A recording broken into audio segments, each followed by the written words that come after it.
Republican Congressman Mike Rogers. He once chaired the House Intelligence Committee. He's a CNN contributor.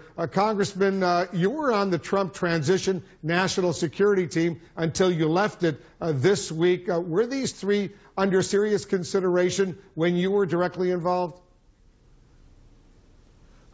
Yes. Well, two were under very serious consideration, and one was on. So I think all of these three had at least some or partial vetting leading up to the president-elect being put on the president-elect's desk for a decision. Who was the one who was just on the list? Well, Sessions was clearly on the list and was actually part of the transition. General Flynn was always under the consideration given his role, and he played a bigger role up in New York. And Mike Pompeo was on the list to be, there was a whole list of names for a series of positions, and he certainly was on that list. How much vetting usually has been done on these three going forward?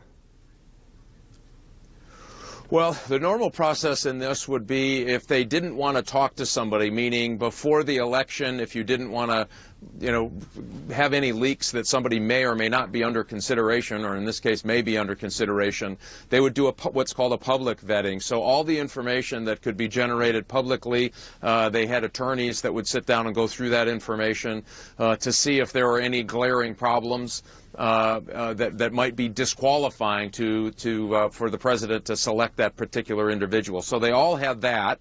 And then I think once the decision gets a little more serious and the election happened, now there's a little more seriousness to it, and you'd have a deeper vetting, if you will, of these individuals. General Flynn was forced out of his position as director of the Defense Intelligence Agency after 2 years, and his record with classified information, at least by some of his associates there, was called into question. You think he's trustworthy enough to be the president's national security advisor? Well, the most important thing about the national security advisor job, I think, Wolf, is they have to have a relationship with the president. It's the most important. So all the intelligence is flying through at the president's office there, and the national security advisor is the one that kind of coordinates that.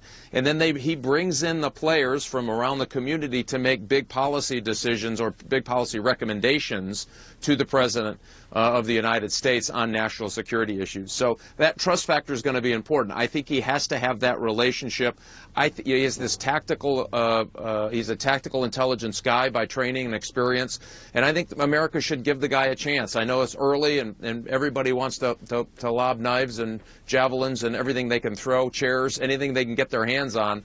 But I think the president has to have the opportunity to have the folks in his cabinet and around him that he knows and that he trusts to do the kind of work that he wants to get done. So I understand the loyal opposition thing, and I get it, and I think that's an important part of our process.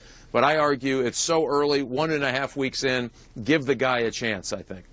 As you know, President Obama ended the CIA's enhanced interrogation program, waterboarding issues, stuff like that, saying it actually did damage to America's standing in the world. Do you believe that Congressman Pompeo, who's now designated to become the CIA director, and the president-elect for that matter, Donald Trump, you think they will reverse that, bring back waterboarding? There is what's called an enhanced interrogation list that still is available to the President of the United States. Waterboarding is not one of them. It's not on that list. And it has to be approved by the President of the United States on those other items.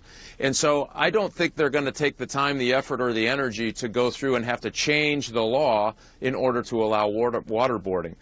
Because if you recall, a few years ago, they moved the interrogation to the Army training manual, basically, for techniques.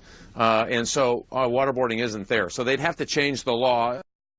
I have a feeling they'll get in, they'll see what their options are, they'll see what the challenges are, and they'll take it from there. I do think that the president will make a good decision based on what the law is, and he'll know that as president, and sometimes on the campaign trail, you don't have access to that level of information. When he gets it, I think he'll make the right decision when it comes to waterboarding, which is probably not worth the time to go through the hassle of trying to change the law to do it. There are other things that you can do. including having the opportunity to actually interrogate somebody. Remember, toward the end, the Obama administration ramped up the kinetic strike capability, you know, and taking people, killing people basically rather than capturing them. I think you're going to see a change there, because once you get the opportunity to interview these people, that's when you get some of the best information you can. And there's lots of good techniques that don't include waterboarding to get that information. Mike Rogers, thanks very much for joining us.